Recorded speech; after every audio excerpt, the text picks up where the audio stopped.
algebra precalculus. You should remember that algebra is a branch of mathematics that uses letters to represent numbers.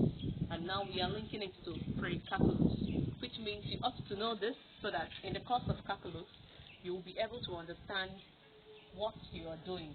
So today we are going to talk about partial fraction decomposition. Now there are so many things you need to know about partial fraction decomposition. We have so many forms that the questions can come in.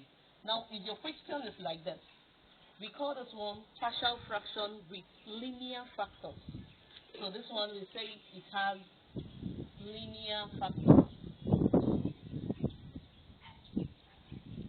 Now when the question comes like this, in the sense that the denominator you have something squared, something raised to power 2. Or it comes this way, we have a linear factor and then we have this.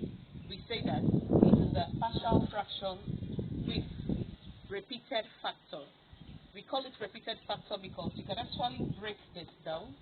When you break it down, you have the content inside, the linear factor inside will come, then the repeated factor will come, still with square. Just like this one too.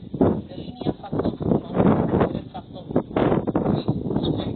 So we call this two. We call it, when it comes like this, we call it partial fraction with repeated factor.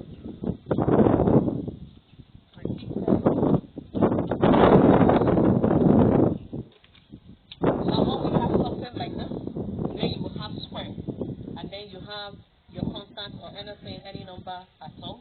We call this partial fraction with quadratic factor. Now we have this page, we are breaking it down A, but when it comes to partial fractions with quadratic factor, we have dx plus c. Just take note of this. This one is quadratic factors.